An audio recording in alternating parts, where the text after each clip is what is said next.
और आज हम बात करेंगे कुछ खास बनाने की, घर का बना टमाटर सॉस। इसकी ताजगी, स्वाद और खुद से कुछ स्वादिष्ट बनाने की संतुष्टि का कोई मुकाबला नहीं है। भूल जाइए बाजार से लाए हुए डिब्बे। आज हम एक कुलिनरी एडवेंचर पर जा रहे हैं, जहां हम साधारण इंग्रेडिएंट्स को एक ऐसे सॉस में बदल देंगे जो आपकी पास्ता पार्टी को एक नया ही लेवल देगा। चाहे आप एक अनुभवी शेफ हो या अभी शुरुआत कर रहे हो, यह रेसिपी आपके लिए है। हम हर स्टेप को समझेंगे और साथ साथ टिप्स और ट्रिक्स भी बताएंगे ताकि आपका सॉस एकदम परफेक्ट बने। अपने परिवार और दोस्तों को घर के बने खाने की खुशबू और स्वाद से इम्प्रेस करने के लिए तैयार हो जाइए। तो फिर अपनी स्लीव्स ऊपर चढ़ा लीजिए, अपने एप्रन्स पहन लीजिए और कुकिंग शुरू करते हैं। इससे पहले कि हम अपने सॉस मेकिंग के सफर पर निकलें, आइए अपने कुलिनरी वेपन्स इकट्ठा कर लें, वो इंग्रेडिएंट्स जो हमारे मास्टरपीस की नींव होंगे। चिंता मत करो, हम चीजों को सिंपल और एक्सेसिबल रख रहे हैं। यहाँ आपको क्या चाहिए होगा? पके हुए टमाटर, हमारे शो के स्टार। लगभग 2 पाउंड रसीले स्वादिष्ट टमाटर का लक्ष्य रखें। रोमा टमाटर एक बढ़िया विकल्प है, लेकिन बेझिझक जो भी आपके पास हो उसका उपयोग करें। प्याज, एक मध्यम आकार का प्याज काफी होगा। पीले या सफेद प्याज दोनों ही अच्छे लगते हैं। लहसुन, हम अपने सॉस में डेप्थ और खुशबू डालने के लिए लहसुन की कुछ कलियां इस्तेमाल करेंगे। जैतून का तेल, हमारी सब्जियों को सौते करने और एक रिच बेस बनाने के लिए अच्छी क्वालिटी के जैतून के तेल की एक जेनरस मात्रा बहुत जरूरी है।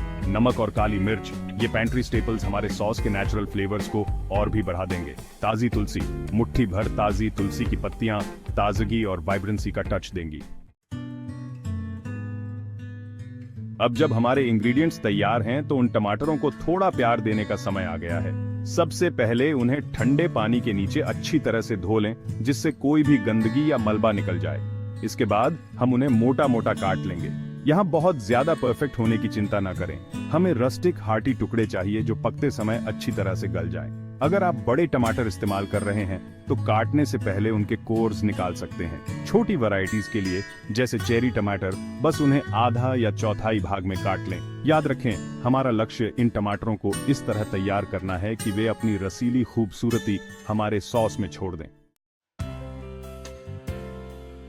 भाग 4, सिजल और सिमर। अपने सॉस को परफेक्शन तक पकाना। अपने सॉस को परफेक्शन तक पकाना। हमारे टमाटर तैयार होने के साथ आइए आंच तेज करते हैं। एक बड़ा बर्तन या डच ओवन लें और उसे मध्यम आंच पर रखें। जैतून के तेल की एक जेनरस धार डालें, इसे बर्तन के तल पर चमकने और कोट करने दें। अब कटा हुआ प्याज डालें और कुछ मिनट तक पकाएं। बीच बीच में हिलाते रहें जब तक कि यह नरम और पारभासी न हो जाए। प्याज के नरम हो जाने पर कटा हुआ लहसुन डालें और 1 या 2 मिनट तक पकाएं जब तक कि खुशबू न आने लगे।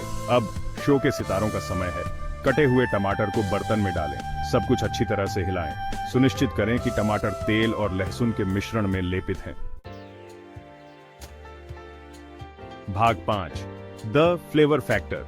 अपनी उत्कृष्ट कृति को सीजन करना। जैसे ही हमारी चटनी उबलती है, यह स्वाद की परतों को इन्फ्यूज करने का समय है। नमक की एक जेनरस चुटकी और काली मिर्च के कुछ दाने छिड़कें।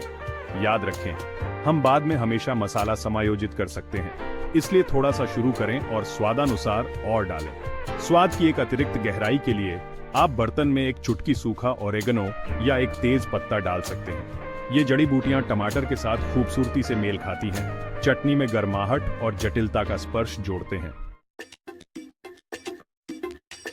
भाग 6, संगति कुंजी है सही बनावट प्राप्त करना।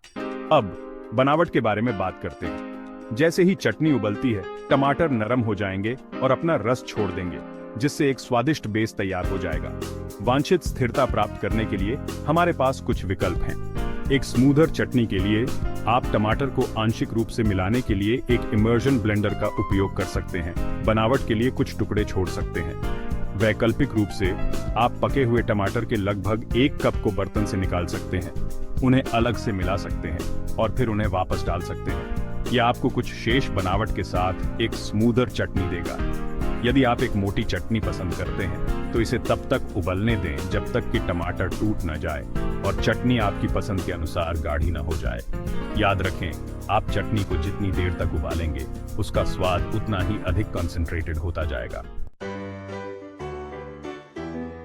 भाग 7, सर्विंग। अब सक्सेस, अपने घर के बने आनंद का आनंद लेना।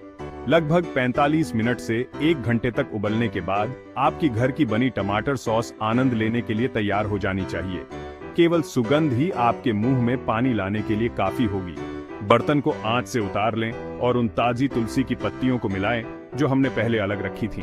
चटनी की गर्मी तुलसी को थोड़ा कम कर देगी, जिससे उसके सुगंधित तेल निकल जाएंगे। अब सबसे अच्छी बात के लिए अपनी पाक कला की उत्कृष्ट कृति परोसना। यह बहुमुखी चटनी कई तरह के व्यंजनों के साथ पूरी तरह से मेल खाती है।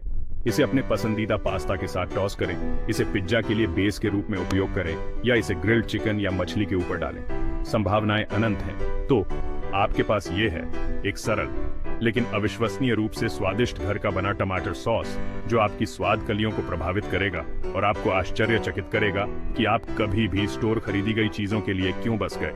अब thank you for watching, like और सब्सक्राइब प्लीज दोस्तों।